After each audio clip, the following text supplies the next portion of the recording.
Hi, in this video I'd like to talk about the Seraphim. They're flying beings that are described in the Torah, and the Egyptians were known to have Seraphim.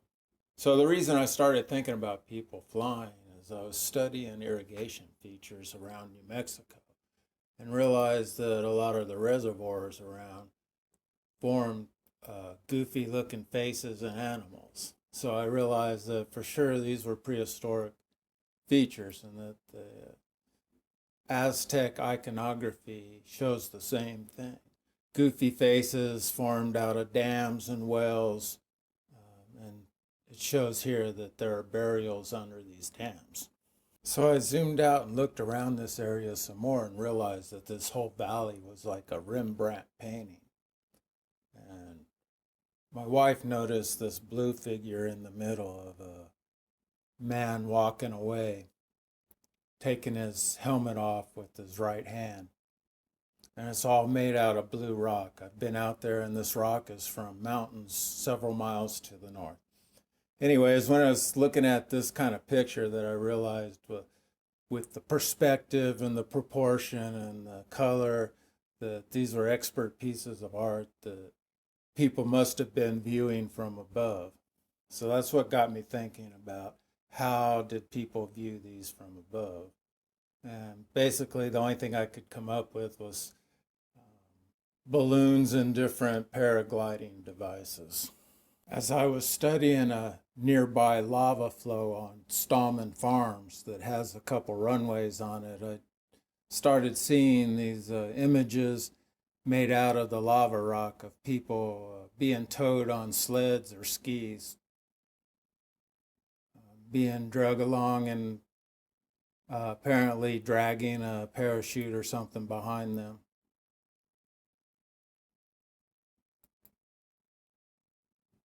So I started thinking about these runways, and the one that goes north-south has been paved and used as a runway in modern times.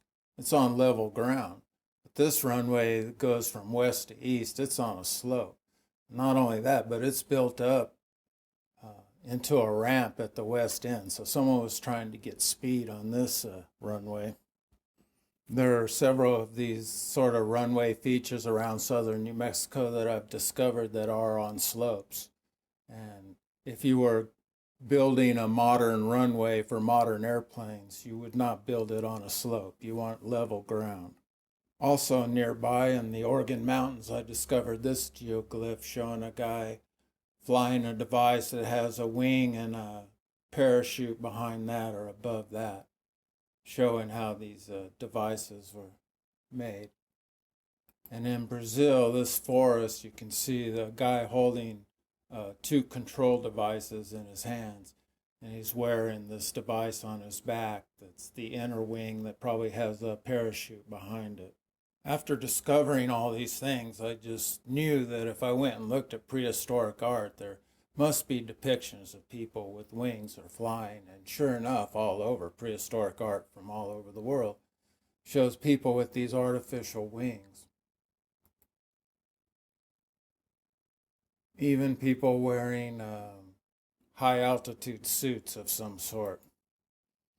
They're definitely for cold weather, and some of them have pretty nice helmets that look like they could be closed and pressurized. Not only that, but because I saw these people being drug along on different skids and sleds and skis, when I went back and re-examined these pictures of the Mesoamerican ball game, I realized that these people are in no way playing any sort of game, that they're being drug along and getting ready to take off with one of these Seraphim devices. I also found evidence in prehistoric rock art from all over the Americas of spears being shot through animals from straight above, people being right above animals, and animals looking up into the sky. Finding all this evidence of people that are apparently flying, I figured there must be some sort of reference to this in our own historic documents. And sure enough, when I started looking around on the internet, I discovered the Seraphim. If you follow the link, it'll take you to Dr. Richard Letterman's article on the Seraphim on the Torah.com. He's consolidated all the references to the Seraphim that he could find. And it's a great resource for that. But I'd be careful about his interpretations because they're taken from a certain perspective of Western religion and not considering that they're actually being described as real people doing real things. So if you read about the Seraphim, you'll see that there's quite a bit of detail when they talk about them, like they're talking about real things. Some of them, there were at least 9 different types, and some of them were supposedly 4 people across and on wheels, and that in the air they moved as a block instead of independently like single seraphim would. So there appear to be different types of flying devices being used. Egyptians are described as having seraphim. And in fact, this gold staff head, I think, is from King Tut's tomb, shows a seraphim. Supposedly, 4 seraphim would circle the Pharaoh every day to protect him. Also, when the Israelites were wandering the desert, it said that the Pharaoh seraphim harassed them all the time, that they would spit poison on them from above. So if we're talking Western religious deities, why do Egyptians have them? Egyptians were pagans. They weren't monotheistic. They didn't have a concept of one God. So Western religion has other references to people flying. It's all tied up in this prohibition of idolatry. I just want to kind of go in and look at this part where it says, don't make graven images nor any manner of likeness. So a graven image here is being defined as something different. It's agreed that graven and engraving come from the same root words, and engraving is something that's cut into a surface. And the root of both of these words, of course, is grave, which is something that's cut into the earth. So I believe a graven image is a specific thing, an image cut into the earth, or a geoglyph or geo-art. In another version, it says, don't rear you up a graven image, which is an interesting way of putting it, or a pillar, or figures in stone. In another version, it also talks about don't raise up stone idols or a sacred pillar for yourself. Also, don't place a kneeling stone. So I think sacred pillars and kneeling stones were ways that people were launching themselves into the air at these temples all over the world. And that this was part of a prohibition on people flying. And ultimately, one of the reasons why modern man got cut off from his past, and we've lost all this knowledge that people had actually been flying for thousands of years. Stone figures and other likenesses are also mentioned in these texts. And that's because people had been obsessed with their legacy for thousands of years and had been commissioning these works of art on the landscape for themselves.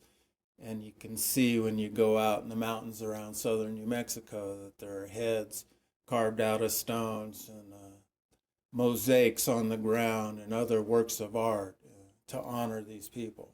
Of course, Western religious leaders didn't want people worshiping their ancestors. They wanted them to worship their one God. And that's why for hundreds of years in Western culture, the only art is religious art. That's the only art that was sanctioned by the church. Everything else had been banned. Okay, I'm just going to touch on a couple other references to people flying.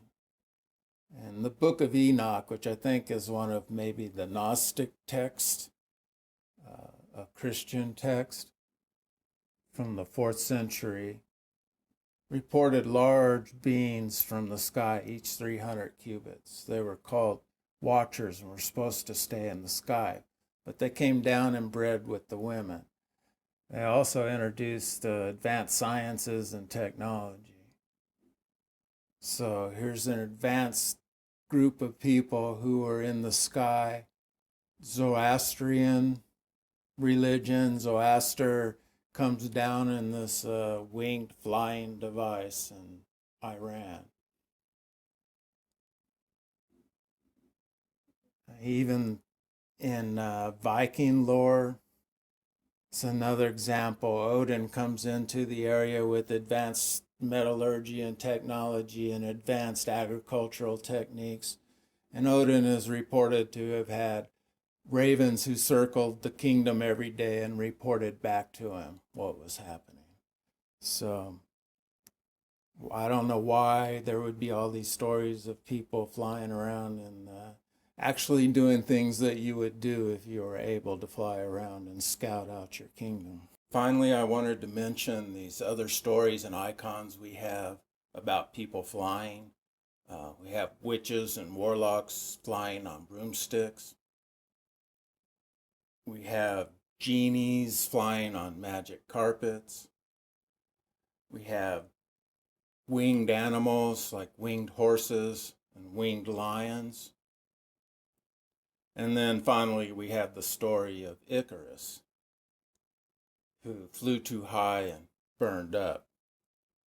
So if you think of these things as having a basis in reality, I think that story is telling us that people had actually gone to the edges of the atmosphere and found out that if you go too far, you burn up on re-entry.